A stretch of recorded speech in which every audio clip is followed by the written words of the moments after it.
Om Namo Bhagavate Vasudevaya. Om Om Namo Namo Bhagavate Bhagavate Vasudevaya.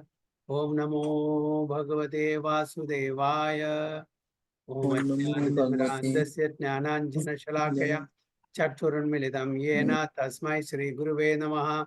Shri Chaitanya Manobhishtam Sthapitam Yena Bhutale Swayam Rupa Kadamahyam Dadati Supatantikam Vandeham Shri Gurum Shri Udapatakamanam Shri Gurum Vaishnavamsya Shri Rupam Sagrajatam Sakana Raghunatham Vidam Tam Sajivam Sadvaitam Savadutam Parjana Saidam Krishna Chaitanya Devam Shri Radha Krishna Padan Sagana Lalita Shri Vishakhamvidamsya He Krishna Karuna Sindhu Dinabandhu Jagatpade Gopesha Gopika Kanda Radha Kanda Namostude Tapta Kanjana Gaurangi Radhe Vrindavaneshwari Shabano Sude Devi Pranamami Hari Priye Vancha Kalpatarubhesha Kripa Sindhu Pevacha Patidanam Pavanebhyo Vaishnavebhyo Namo Namaha Nama Om Vishnupadaya Krishna Prishtaya Bhudale Shrimade Bhaktivedanta Swami Nidinamine Namaste Saraswati Deve Gauravani Pracharine Nirvishesha Shunyavadi Pashyatya Dechatarine Jaya Shri Krishna Chaitanya Prabhu Nityananda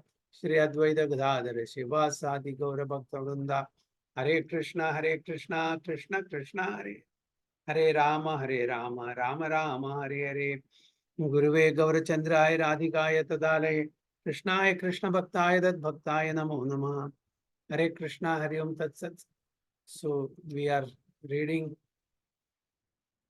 from Mukunda Mala Stotra by Kulakshekara Alvar. It's the first sloka. We'll recite once again, then start from this para. Okay. Sachi Mataji, can you please recite? Yes, Prabhu. श्रीवल्लभेदि वरदेदि दयापरेति भक्तप्रियेदि भवलुण्ठनकोविदेति नादेदि नागशयनेदि जगन्निवासेति आलापिनं प्रतिदिनं कुरु मां Mukund. Mayuri Mataji.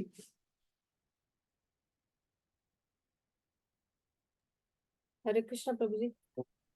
Shri वल्लभेति वरदेति दयापरेति भक्त प्रियेति भवलुण्ठन कोविदेति नाथेति नागशयनेति जगन्निवासे आलापनं प्रतिदिनं कुरु मे मुकुन्द. Guru Mam Mukunda. Okay Prabhu ji. Parag Here Prabhu, is you want? कुरु मे Mukund in Hindi. Parag Prabhu, you want to recite? Yes, probably try probably. Shri Ballabheti Bardeti Daya Pareti Bhakta Priyeti भवलुण्ठन Bhavalunthana Kovideti Natheti Nag Shayaneti Jagan Nivase Alapan Prati Alapinam. Alapi Pratidamam कुरुमां. Kuruma Mukunda. Okay. Okay, we all together will recite now. Okay. Shri Vallabheti Varadeti Daya Pareti Bhakta Priyeti Bhavaluntana Kovideti Natheti Nagashayaneti Jagannivaseti Alapinam Pradidinam Kurumam Mukunda. Okay. So I'll just read out the translation also. O Mukunda, my Lord, please let me become a constant reciter of your names, addressing you as Sri Vallabha, he who is very dear to Lakshmi, Varada, the bestower of benedictions, Dayapara, he who is causelessly merciful, Bhakta Priya, he who is very dear to his devotees, Bhavaluntana Kovida, he who is expert at plundering the status quo of repeated birth and death, Natha, the Supreme Lord, Jagannivasa, the resort of the cosmos, Nagashayana, the Lord who lies down on the serpent bed. Hare Krishna. So, Kulashekara Alvar is glorifying the Supreme Lord with different names. Okay. Different names connected to different leelas or different devotees. So most of these are connected to different leelas or different devotees. So there are two types of names. Who remember that two types of names? The Lord has two types of names.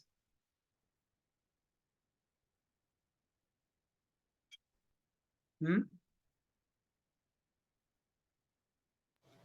Prabhu, Remember? one is with Radha Gopind, Radha Gopinath, like that. Yes, yes. They, Yeah, but what is the name? that time, not understanding through. Okay. Mukhya naam, Gauna naam. Okay. Primary name and secondary name. Mukhya naam means all connected to his devotees and different leelas. Radha Krishna, Gopi Jana Vallabha, Radha Govind, Radha Gopinath, Radha Raman. Okay. So these are all Mukhya naam. Now here, if you see Jagannivasa, okay, Jagannivasa, it's a Mukhya naam or Gauna naam? It's a Gauna naam, secondary name. Okay. Natha, Supreme Lord, it's a Gauna naam, secondary name. Paramatma, it's a secondary name. Okay. Andaryami, it's a secondary name. Jagannatha, it's a secondary name. Natha of Jagan, like that. So Gopijana Vallabha, Sri Vallabha, it's a Gauna nama, I mean Mukhya nama. Mukunda, it's a Mukhya nama. Then here, Dayapara. Dayapara is a, again it's a Gauna nama, it's secondary name. Merciful, Bhakta Priya. Okay. And Bhavaluntana Kovidedi. Bhavaluntana means who can plunder the status quo. What is the status quo? What is our status quo? Repeated birth and death. Yeah. You know, we repeatedly comes and goes in different forms, in different yonis, different species. That he cuts. The Lord cuts that, the chain, the vicious chain of birth and death. He cuts that. And he will make us eligible to go back home, back to Godhead. Provided what? We render pure devotional service unto the Supreme Personality of Godhead. Sarva dharman parityajya mam ekam sharanam vraja aham tuam sarva papebhyo mokshayishyami vasaja. This is a condition. We cannot simultaneously enjoy this material world and at the end of this life go back home, back to Godhead. It's not possible. You know, we cannot keep the two legs in two boats and row. It's not possible. Either is par, ya us par. Either we should live as a devotee, pure devotee of the Lord, under his spiritual energy, Andaranga Shakti, not Bahiranga Shakti.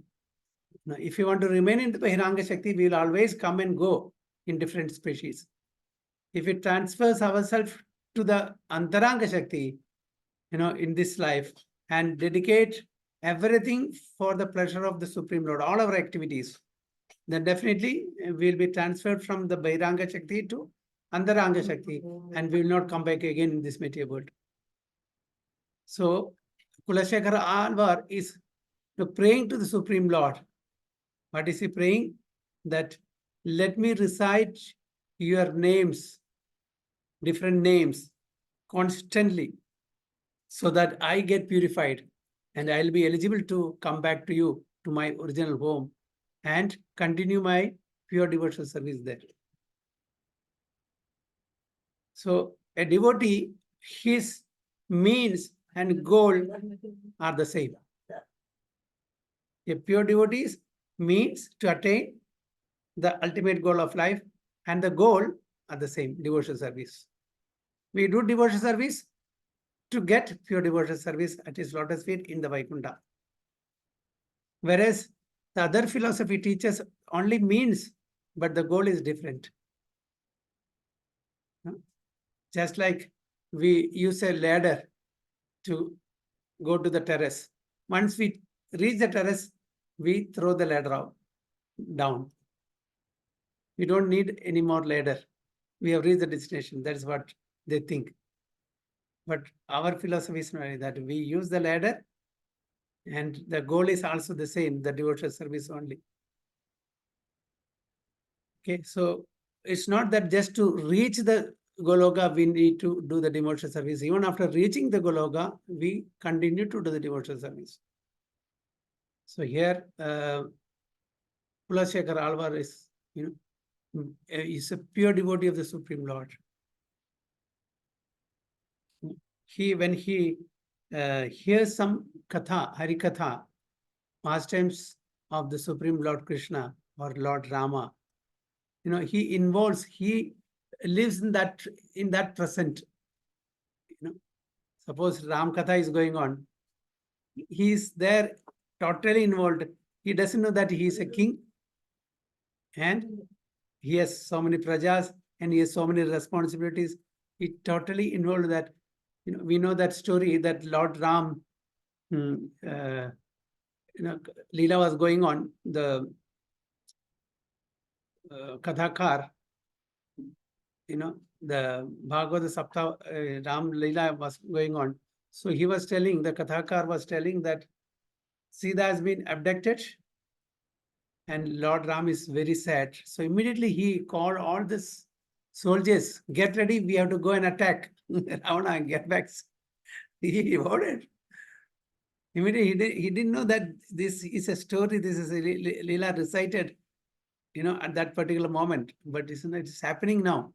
Immediately arranged all the soldiers to be ready and go and attack Lanka to get back Mother Sita. So that's so much involvement was there. Like that. So even the ministers were understood what to do. Our king is so much involved, how to get him back. So they were also planning, but they failed. And ultimately what happened, he left his kingdom and went to Sri Rangam. Such a pure devotee. He was not at all interested in the kingdom, and he entrusted the kingdom to all his ministers and he left. So this is Kulashekar Alvar.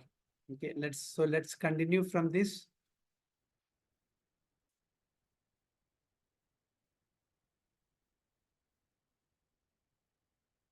Yes, from here, right? As soon as a person agrees. Okay, as soon as a person agrees to surrender unto the Lord takes complete charge of him.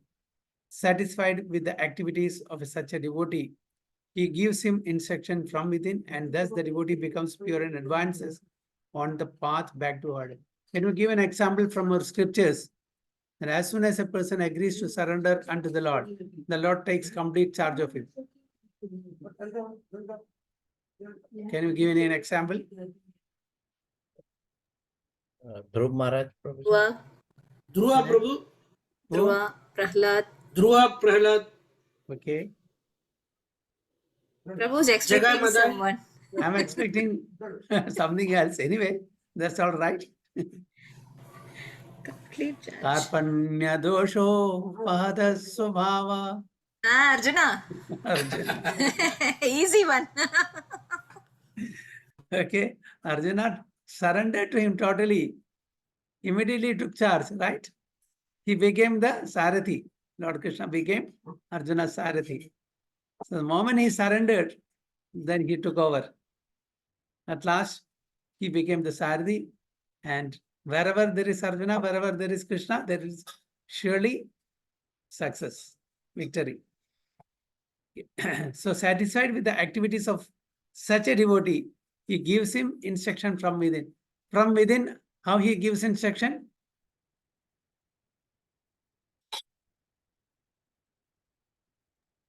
As Paramatma, Prabhuji. As Parma. And from without? Guru. Yes, Guru. Okay. From within, Paramatma, from without, Guru. So the Lord is expert at guiding such a pure devotee who is not at all anxious for material superiority. A pure devotee does not wish to possess material wealth, nor does he want to have a great following, nor does he desire a beautiful wife. For by the mercy of the Lord, he knows the insignificance of material happiness. Can we give an example? Such a devotee in the scriptures? A pure devotee does not wish to possess material wealth, nor does he want to have great following, nor does he desire a beautiful wife, for by the mercy of the Lord, he knows the insignificance of material happiness.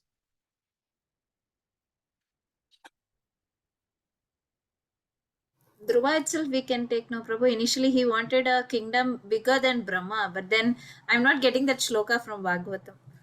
He said, I just was searching for something when I'm going to get. Bhilashi tapasi sthitoham tvam praptavan deva munindra guhyam kanchan vichinvan api divya ratnam swamin kritarthosmi varam nayache. Varamna Yache. So more than that, Dhruva, of course, he had so much of desires to possess material wealth and position and all. But a real example, can you give? Hare Krishna Prabhu ji Madhavendra Puri ji Madhavendra Puri, yes, okay. But what Yeah, about Sudama? Sudama, Sudam is the right example, right? Does not wish. See, he knew his, childhood friend, his king, is the Supreme Personality of Godhead.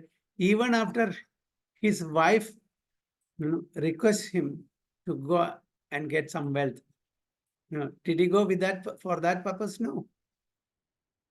He did not go. And even after getting so much wealth, palace, ministers, Naukar, Chaukar, all these things, he did not sleep in the palace. Okay? Everything changed except his Vesha Bhusha. Sudama's right. His attire, his dhoti, his this thing, everything was same. But his palace changed, the clothes of his family changed, and everything got changed, but except.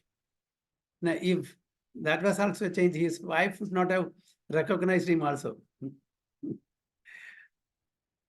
So this is, I think, Sudama is the best example. He did not wish to possess material wealth, not great following, desire for a beautiful wife, and for the mercy of the Lord, he knows the insignificance of material happiness. That's why, in spite of getting all these things, he wanted to live a pure devotee life. He did not enjoy that kingdom, because he knew very well that these are all temporary. This is not going to stay with us long. Hare Krishna, Prabhuji. Hare Krishna, yes.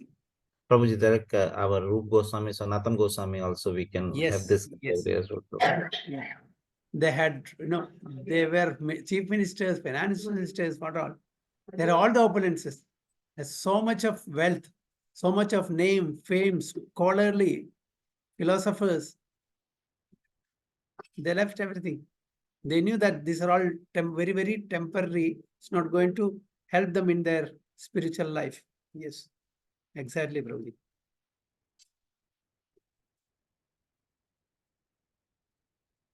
Okay, what he very sincerely desires at heart is to continue in the loving service of the Lord, even at the risk of taking birth again. Okay. So, a pure devotee doesn't mind if they have to take birth again, but they don't want to get deprived of the devotional service to the Supreme Lord. If they are ready to go to hell also, no problem, but they should not be deprived of service. That is what the important thing. When a neophyte devotee deviates from the path of pure devotion and wants to simultaneously enjoy sense gratification and discharge devotional service, the all-merciful Lord very tactfully corrects the bewildered devotee by exhibiting before him the real nature of this material world. So, some devotees, they want to enjoy both spiritually and materially. Okay. Such spiritually inclined devotees, the Lord will slowly take away all the material opulences and make him understand that these are all very, very temporary. It's not going to help him in the spiritual pursuit. In the material world, all relationships are actually mercenary, but are covered by an illusory curtain of so-called love and affection.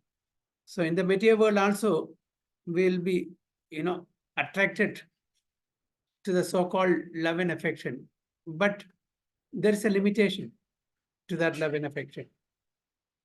It's not eternal, and when such circumstances comes, the love and affection will slowly fade away.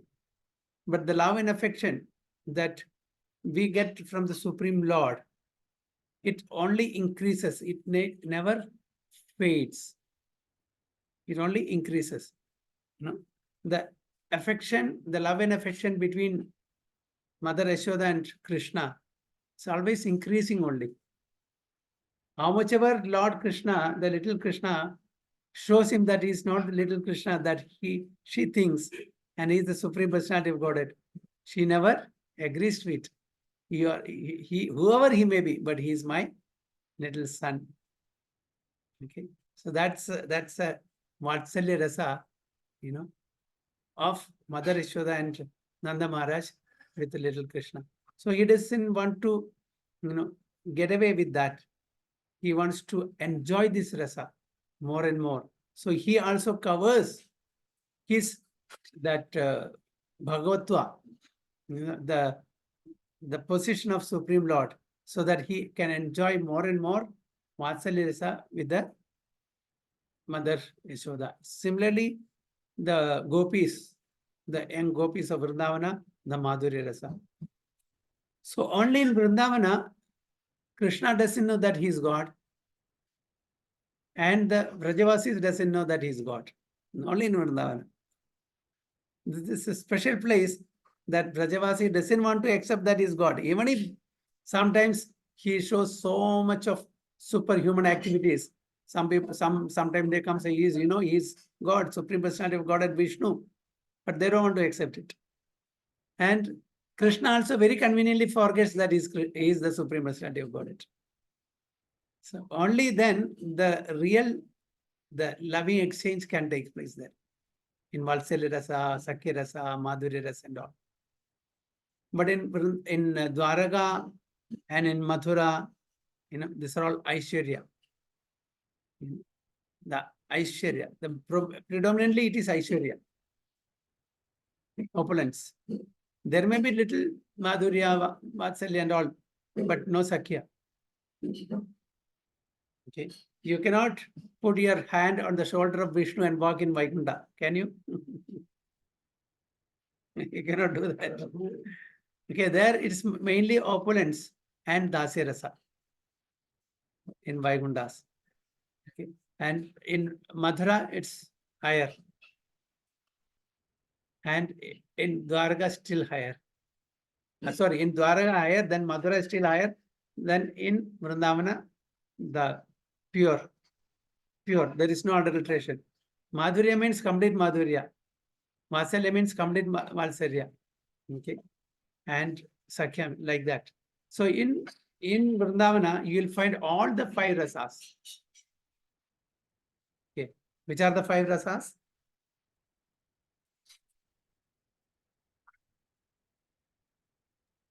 Prabhuji, Shant, Dasya, Sakhya, Shant, Dasya, Sakhya, Vatsalya and Madhurya.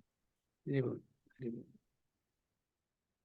So that's it. So here, in the material world, all relationships are actually mercenary, but are covered by illusory curtain of so-called love and affection.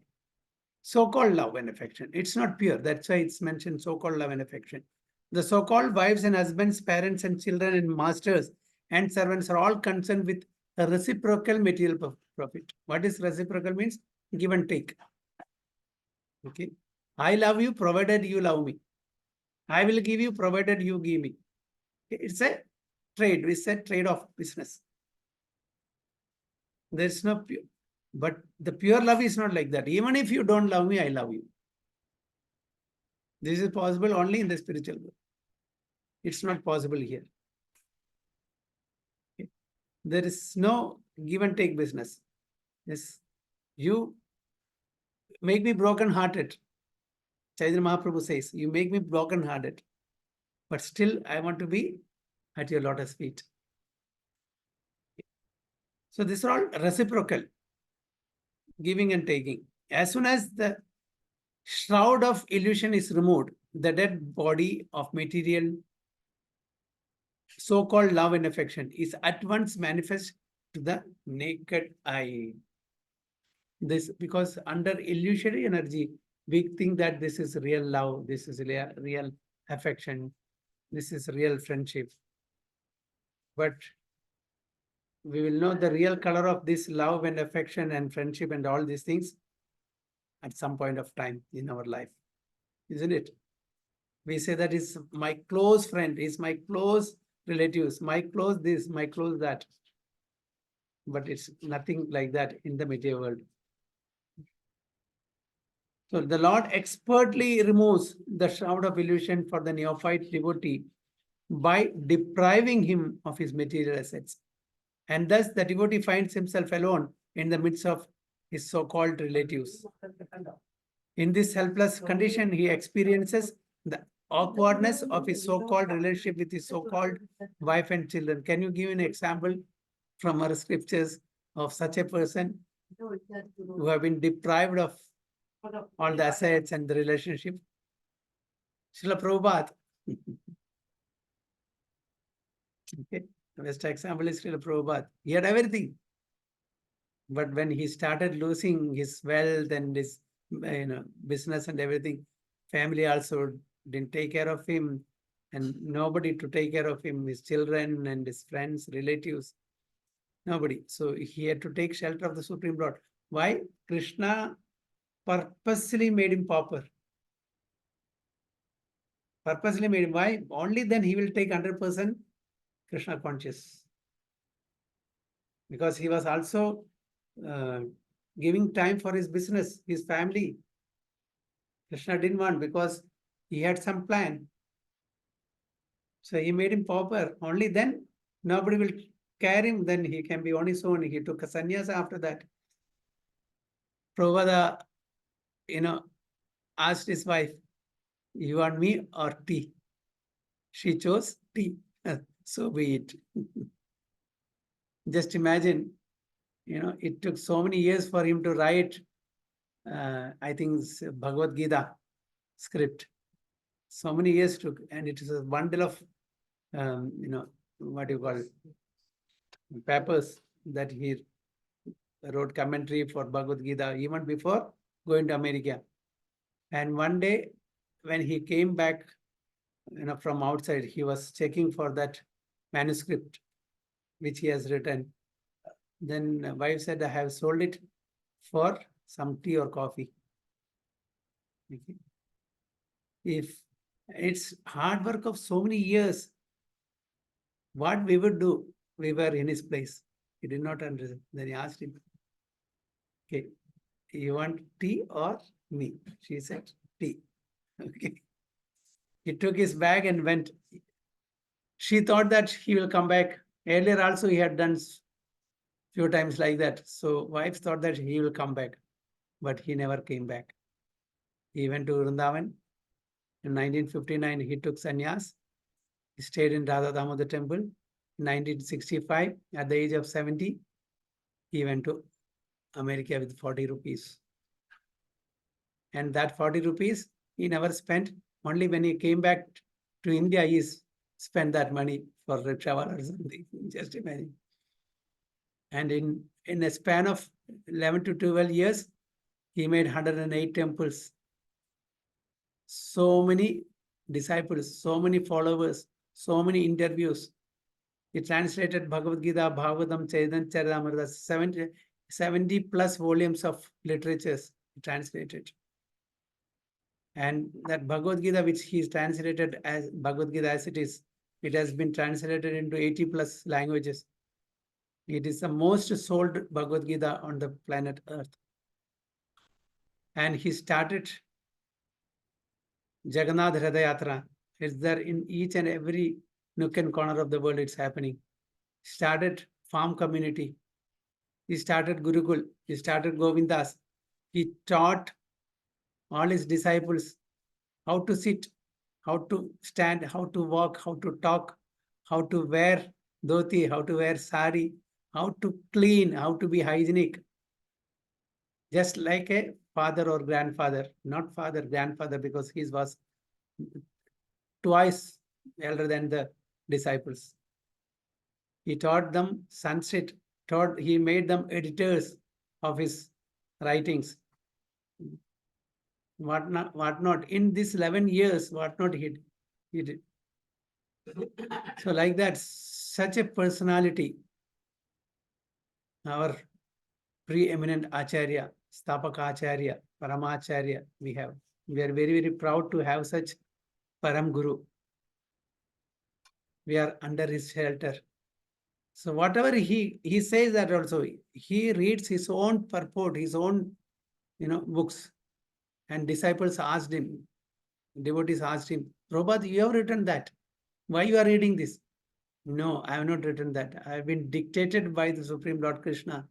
I'm just an instrument in his hand. So I have to read my own book. So this is Prabhupada. So Krishna has, slowly taken all his assets, his wealth and his relation, everything, so that he can devote the complete life for spirituality and fulfill the mission for which he was sent. Prabhupada was sent from the spiritual world for a particular mission. To fulfill that mission, Krishna arranged everything. This is Prabhupada. So in this helpless condition, he experiences the awkwardness of his so-called relationship with his so-called wife and children. When a man is financially ruined, no one loves him, not even his wife and children. Such a poverty-stricken devotee more perfectly fixes his faith in the Lord, and the Lord then delivers him from the fate of frustration. This will be done by the Lord only to devotees who are inclined for devotion, not all. This is a special mercy of the Lord, who are inclined for devoted service, who are inclined for spiritual advancement. This doesn't happen with everyone. The entire cosmic creation is the Lord's expert arrangement for the delusion of the living beings who try to be false and joyous. Can you explain, Parag Prabhu, can you please explain this? The entire cosmic creation is the Lord's expert arrangement for the delusion of the living beings who try to be false and joyous. How do you explain? Hare Krishna, Prabhuji. Prabhuji, this full word is Maya, the external energy of the Supreme Lord. The person who actually, the living being, our original position was Krishna's das, but we are not happy over there. So we wants to enjoy by ourselves. So he wants to be controller of our own world. So God created this world where we can enjoy, but this is all false enjoyment. Our original position is Krishna is das. So here is all illusion. We think that we are enjoying, but we are not actually enjoying it. This is all dukhalya shashvatam only, Prabhuji. So here we feel that we are enjoying, but it's actually we are creating new pain to new pain and another new pain again and again, Prabhuji. Very good. Very nicely said. Thank you, Prabhuji. So the entire cosmic creation is the Lord's expert arrangement for the illusion of the living beings who try to be false and joyous. Because the Lord has created this material world in such a way that we really think we are the enjoyers. Although it is a delusion, because if we think that we are not the enjoyers and we are not enjoying, then this place will be horrible for us, isn't it? But the Lord doesn't want us to think that way. He really wants us to enjoy this material because that is what we decide. But then we forget the very fact that these are all temporary and this is going to entrap us entangle us in this material world again and again. So that's a false enjoyment, and we are under illusory energy of the Supreme Lord. So only when we come out of the illusory energy, okay, then only we will think of going back home, back to Godhead. Okay. So the living being's constitutional position is to be a servant of the Lord. But in the transcendental relationship, the servant and the Lord are in one sense identical. Hare Krishna, 1 second. Hare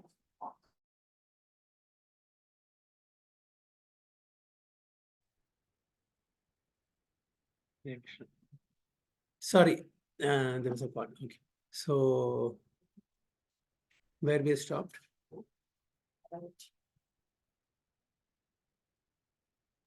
Yeah, when a man is financially, sorry, not that.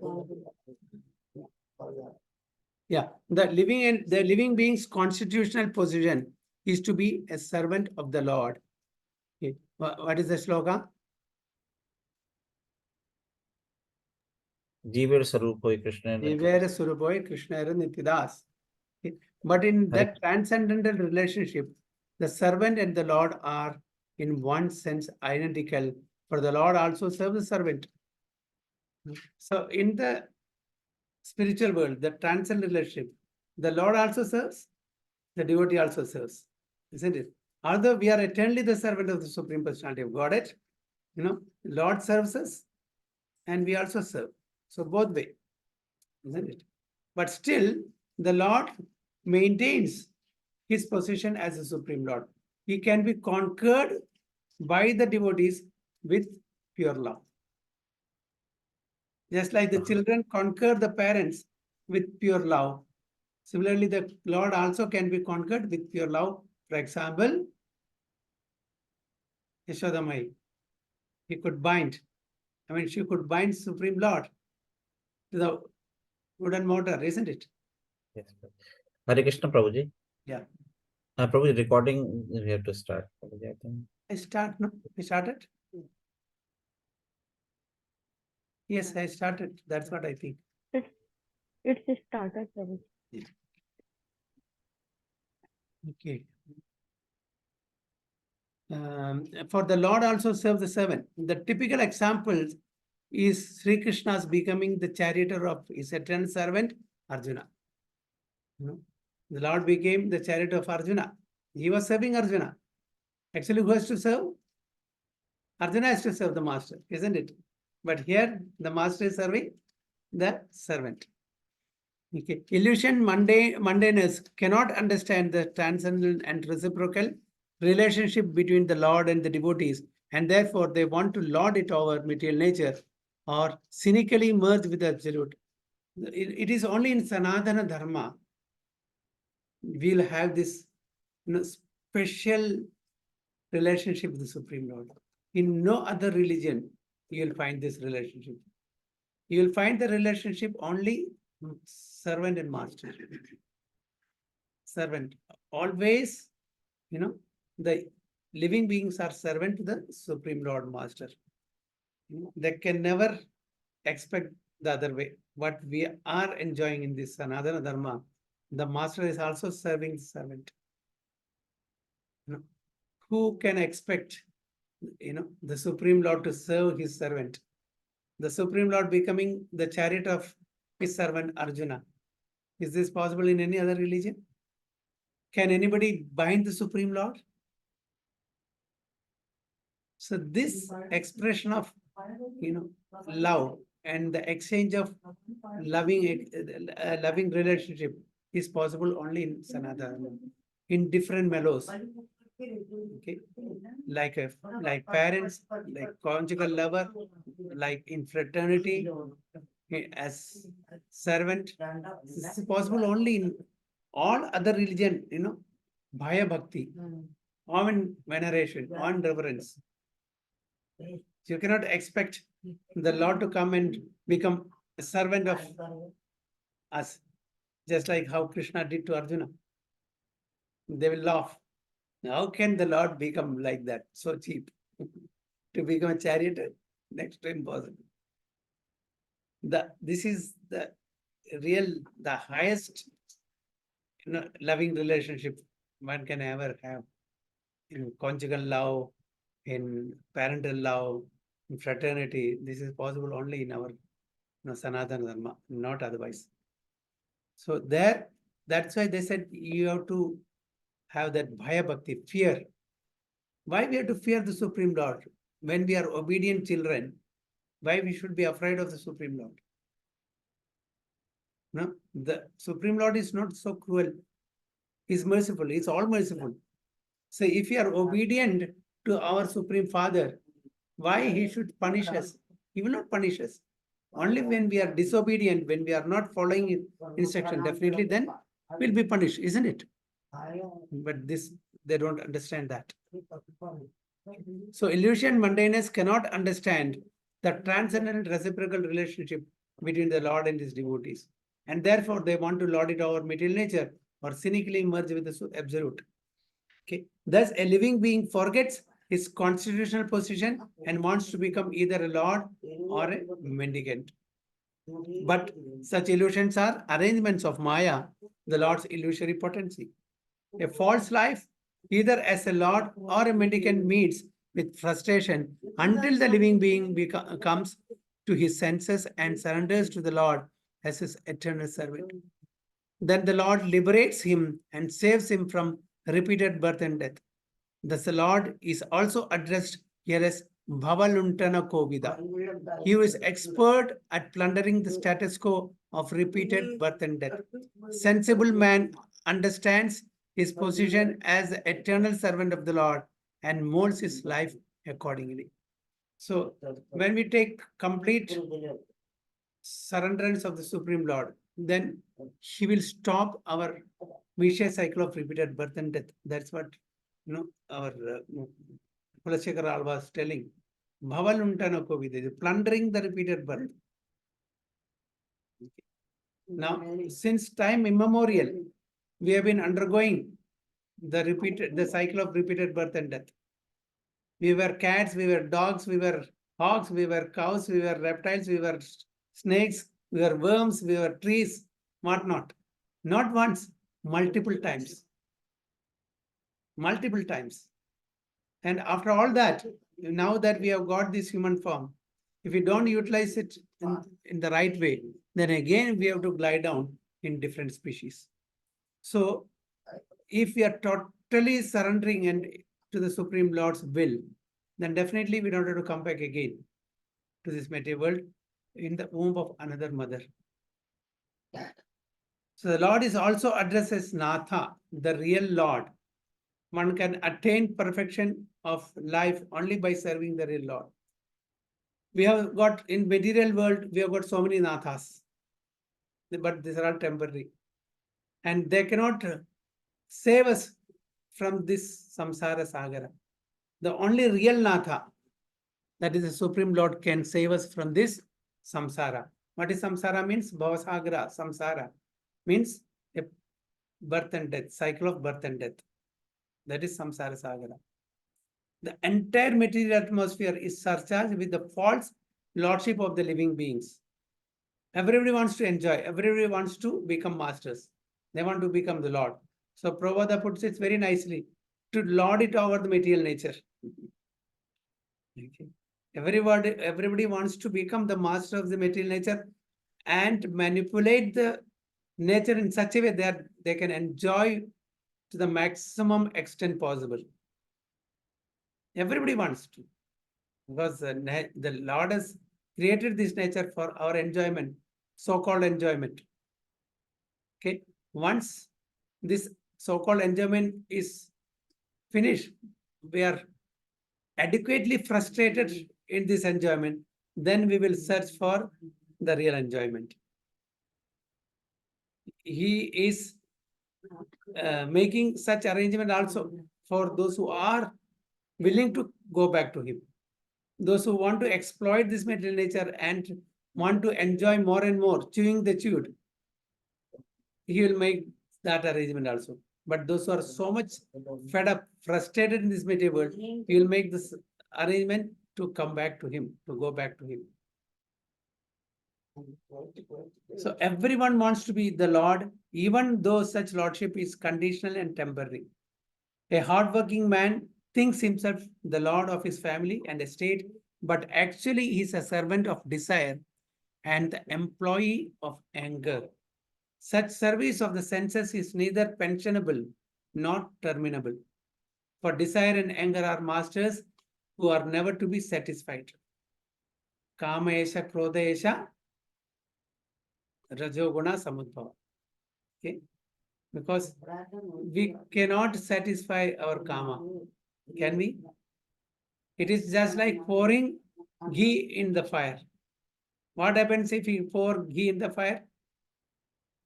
The flame will go on, isn't it? It never gets extinguished. So that is what it says. You know, the desire and anger are masters who are never be satisfied. When the kama, when the desires are not satisfied, then what comes next? Anger. Okay. Dhyayadam vishayam pumsam. Sangashteshu upjayate, sanga Hmm. sanjayate, kama krama krodha vijayate. Then next, Krodha bhavati sammoha, sammoha buddhi vibhramaha. smriti brahmshat buddhinasha. Buddhinasha pranashati.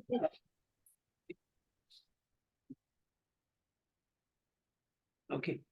So the more one serve them, the more service they excite, and as such the false overlordship continues until the day of annihilation. As a result, the foolish living being is pushed into degraded life and fails to recognize the Lord as the beneficiary of all activities, the ruler of the universe, and the friend of all entities. One who knows the real Lord is called a Brahmana, but one who fails to know him is called Kripana, or number one miser. So Brahmana, Kripana. Okay. One who knows the real Lord is called Brahmana, but one who fails to know him is called Kripana. Okay. Mahatma and Duratma, just like that. The Lord of the creative energy is called Ananta Shayana. The Lord of the creative energy is called Ananta Shayana. Who is that Ananta Shayana? Lord Balram. This is the first expansion of the Supreme Lord. The material energy is impregnated by the glands of this feature of the Lord and is then able to give birth to all organic and inorganic matter. Ananda Shayana sleeps on the bed of Sheshanaga, who has a form like serpent but is identical with the Lord. Ananda is Balram, Sheshanag is the bed of the Supreme Lord. Because he sleeps on a serpent bed, the Lord is also known as Naga Shayana. Naga, okay? Snake bed. By his spiritual energy, Sheshanaga sustains all the planetary globes upon his invisible hood. So it is because of the strength of the Ananta Shesha or Naga Shesha, all the material universes are kept afloat on his strength, on his hoods. Sheshanaga is popularly known as Shankarshana, or that which keeps balance by the law of magnetism. Shankarshana, Akarshana, okay, the magnetic potency. In the scientific world, this feature of the Lord is referred to as the law of gravitation. But factually, this law, which keeps all the planets floating in space, is one of the energies of the Lord. All the universes are born with the exhalation of the Lord as he lies on Sheshanaga, and all of them are annihilated with his inhalation.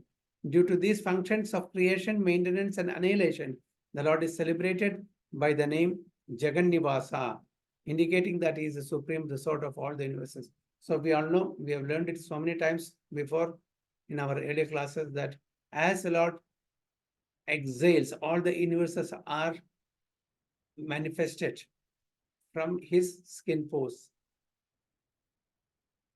And as he inhales, all these universes goes back to his abdomen. Okay. So like that, manifestation and manifestation of the material universe takes place as he exhales and as he inhales. When he exhales, all the universes are getting manifested. When he inhales, all the universes are going back to him. So this is, that's why he's known as Jagan Nivasa, because all the universes are residing in him only. And he is the master of Jagat also, indicating that is the supreme resort of all the universes are resting in him. Hare Krishna. So we will finish this one more sloka, one more para. So next week we'll start with the second. There are hundreds of thousands of other names of Lord Vishnu, and each one of them is as powerful as the Lord himself. One can constantly chant any name of the Lord and thereby constantly associate with him. There are no hard and fast rules for chanting his names at any time and any stage of life. One can freely chant them, but we are so unfortunate that we are too misled even to adopt this simple process. This is the way of Maya, the Lord's misleading energy. However, one can avoid her ways simply by always remembering the lotus feet of the Lord. King Kulashekara prays for this facility from Mukunda, Supreme Personality of Godhead. So there are no hard and fast rules in chanting the holy name of the Lord. Okay, we can chant the holy names, not the mantra. Okay, Vedic mantras we cannot chant. There are certain rules that we have to follow. But the holy names we can take in time. But again, the nama and the japa, we have to segregate. The japa that we have committed to our Guru Maharaj, that will chant 16 rounds, that cannot be chanted any time, anywhere, any place.